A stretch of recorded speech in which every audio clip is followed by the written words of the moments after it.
আসসালামু আলাইকুম। সবাই কেমন আছেন? আশা করি আল্লাহর অশেষ রহমতে সবাই অনেক ভালো আছেন।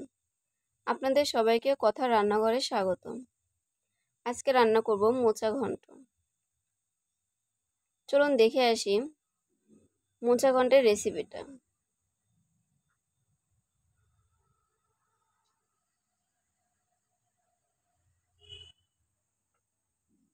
প্রথমে মোচার ভিতরে সাদা অংশগুলো বের করে নিব। এরপর সাদা শক্ত স্টিকগুলো বের করে ফেলে দিব। মোচাগুলো কুচি কুচি করে কেটে নিব।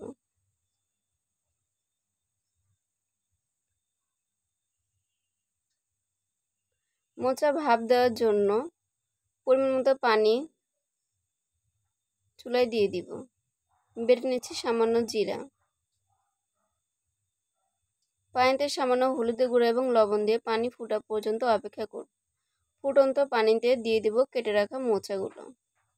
ভাপ দেওয়া হয়ে গেলে ছেঁকে নিব। মাছের সামান্য হলুদের গুঁড়া এবং লবণ মিশিয়ে নিব। তেল গরম হয়ে গেলে মাছটা ভালো করে ভেজে নিব।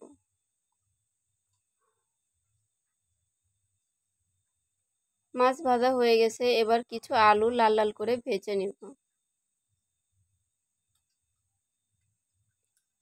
সামান্য একটু হলুদের গুঁড়া এবং লবণ দিয়ে দিব।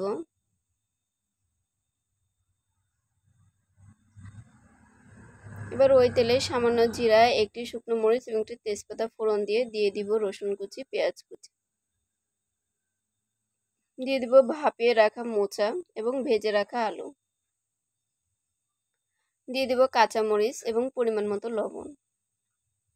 এখন একটু হলুদের গুঁড়া এবং একটু ধনিয়া গুঁড়াতে জিরা বাটা মিক্সড করে অল্প একটু পানি দিয়ে ভালো করে গুলিয়ে নিব। এবার মোচার ভিতরে দিয়ে দিব। এবার ভেজে রাখা মাছটা একটু থেতো করে নিব। চালে গুঁড়ে সামান্য একটু পানি দিয়ে একটু গুলে নিব। দিয়ে দিব মাছ, দিয়ে দিব চাউলের গুঁড়া গুলানো, সামান্য একটু ভাজা জিরার গুঁড়া দিয়ে নেড়ে চেড়ে নামিয়ে নিব। এই হলো মোচার ঘন্ট।